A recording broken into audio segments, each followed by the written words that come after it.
Widebody Elanor. The more you look at it, the worse it does. look at the wheel opening. I thought we were never going to be working on Mustangs, but unfortunately we have one here. Mustangs are awesome. 69?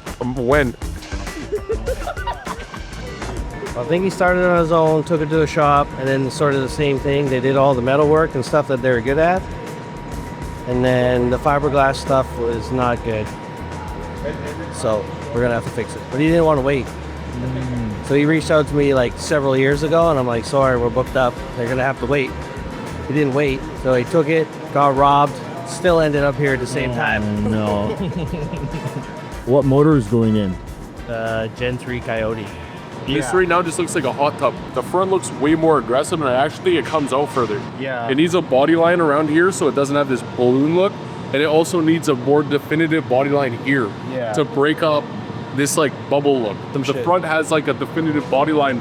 Well, one of the major issues, the high point in the flare is off to the side of the center. It's right here. It should be here. So we need to move that to right here and then just refine it. This should be flat. And we also got to make this bolt-on, not bolted one piece. So shout out to every body guy before us. Thank you to everyone who does this to us. So the hood's a Elanor style, the bumper's a Elanor style, and he wanted a wide body because he wants to go corkscrewing with it. And this is gonna be a really nice resto mod when it's done. Shit, this is one piece too.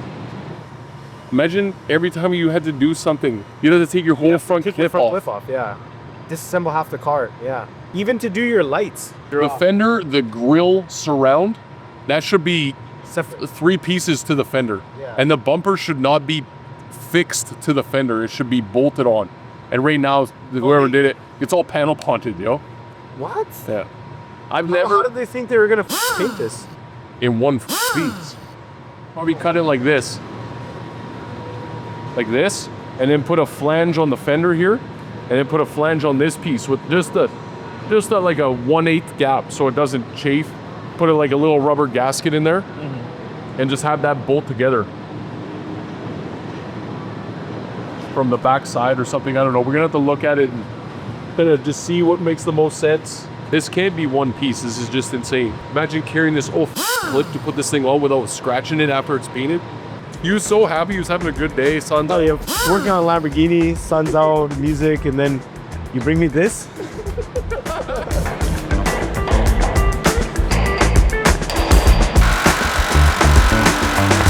Pulling the rear end out of this thing, just fighting some rusty leaf spring bolts and checking underneath the car. Well, this is getting like full suspension and everything, so we're just ripping out all the stock stuff. Now that it's in the air, it doesn't have to be a roller.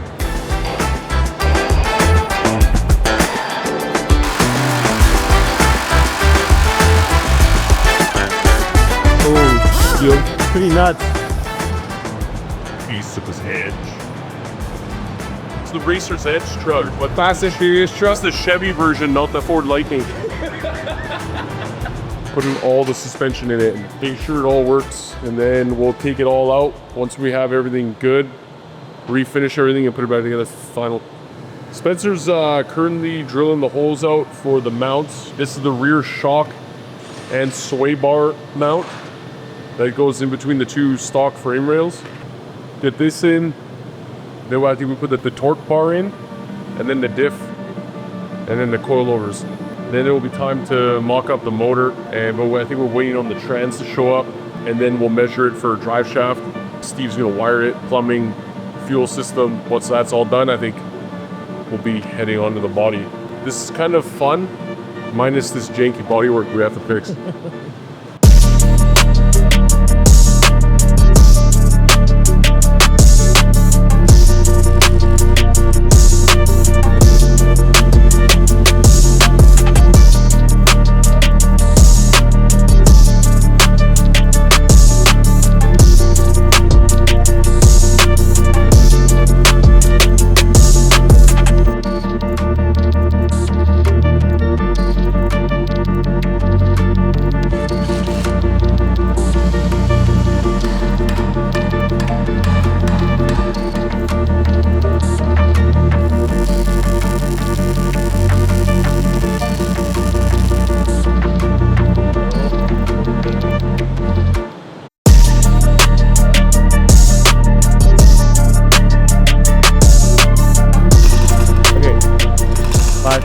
needs a whole new firewall. Probably gonna have to cut that section out and then put the trans in and then build around it.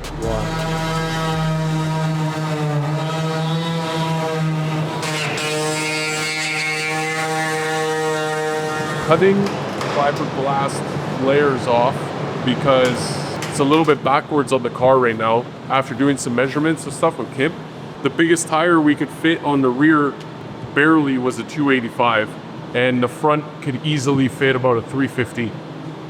That's backwards. The customer doesn't want to tub the car inward, and he wants it to be flared, and the flare on the back was actually narrower than the front flare. So we need to make the rear more aggressive to match the front flare because he likes the front flare. So we're gonna redo all of this, and we're gonna make a custom inner tub or outer wheel tub that will give us the actual clearance to fit at least a 305 to a 315.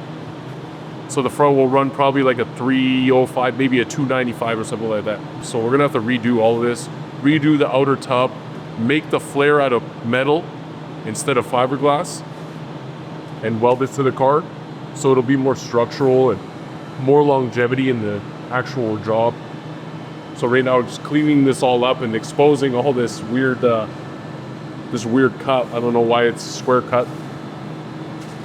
Round cut would have been a little more structural, but yeah. So let's clean this up. We're gonna cut this out, and then we're gonna do a measurement for a wheel based on probably run like a laser level down the side of the car to determine where it looks proper with the front flare, and then we'll build this out probably somewhere around here. As you can see, the rear flare was here, and we did a measurement with a level down the side of the car based off the body lines on the car, and I think the rear was about 1.5 inches narrower than the front is.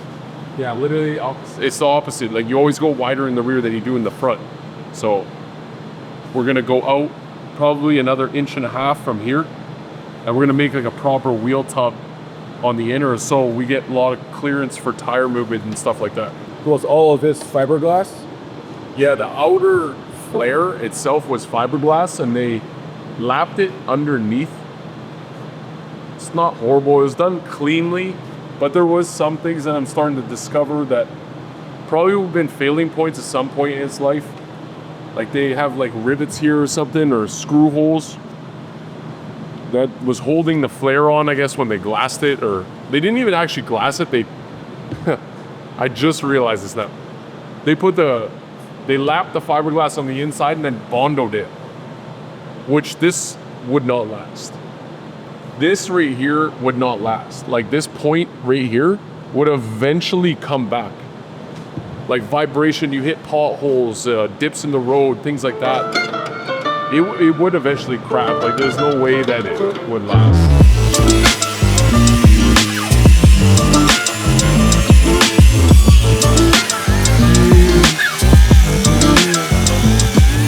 There's a lot of rust in here.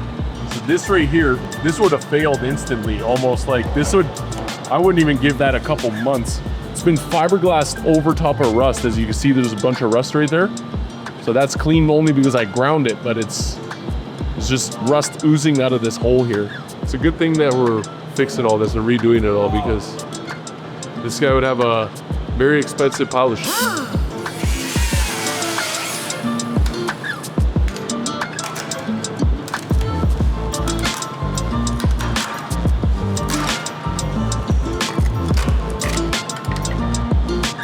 Whoa.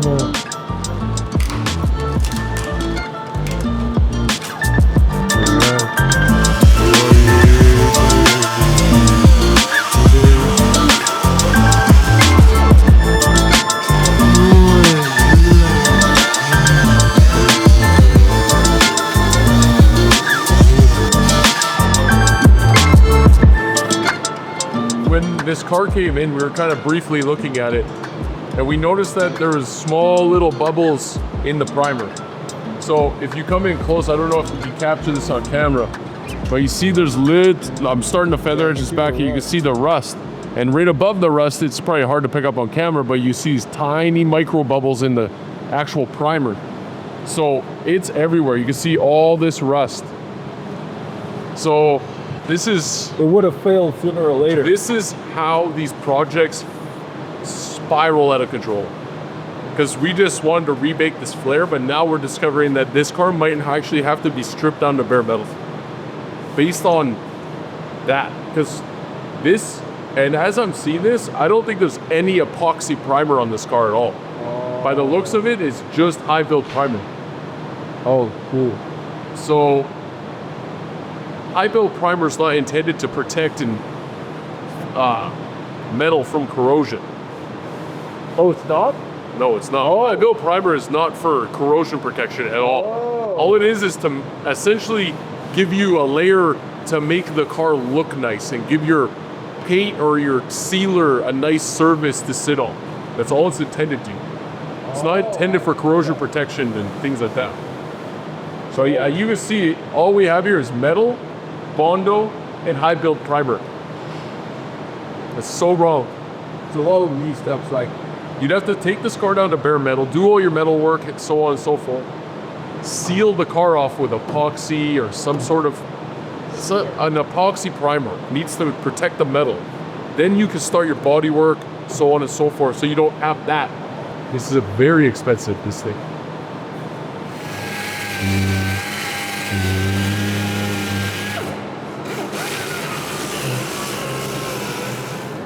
That little bit of rust right there will create all the problems in the world. That's when you see paint jobs failing and bubbles in the paint coming through.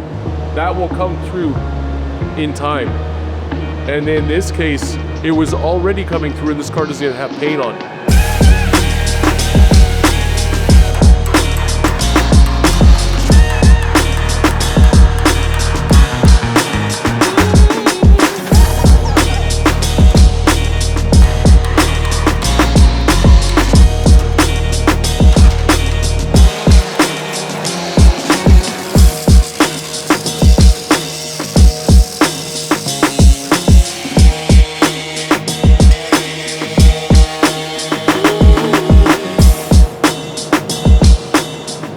pretty cool. Yeah, that's where it needs to be. That's where it's gonna be? Roughly, yeah. Like based on the front flare. He likes the front flare, so we have to make the back match the front. Maybe slightly wider, but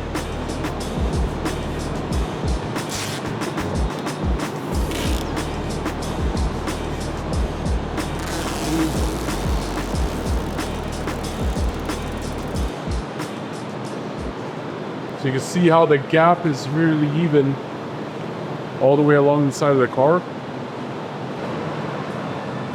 The inner wheel well will modify, because you can see how that one just dropped right off, like right around here. So literally, like I was saying before, is like you can only fit like a 285, and this being a 305. So now we can build off of this. We'll still have to play around with height, ride height, but now I think he's able to get a wheel spec'd out, get the wheels, and then we can build the kit to the wheel. Man, I feel bad. You feel bad? Yeah. Why? Because this guy spent a lot of money on this bodywork so far, and none of it was done correctly. I don't even know where your thought comes into play that you could fit a 305 on the front and a 285 on the rear. As a builder or anything, like in your head, you're like this doesn't even make sense. The whole point of a wide body is to fit a real tire on the back or on the front. People, man, you stop doing this shit. You don't know how to do it, don't do it. That's what it should look like when it's done. It would have been better if I welded this to the quarter panel and then bondoed this big ass thing. We still have a lot left to do to this Mustang and a lot to discover as well. So if you want to see more, give this video a thumbs up, subscribe to our YouTube channel if you haven't, and share this video with your friends, and we will see you guys on the next one. Bye-bye.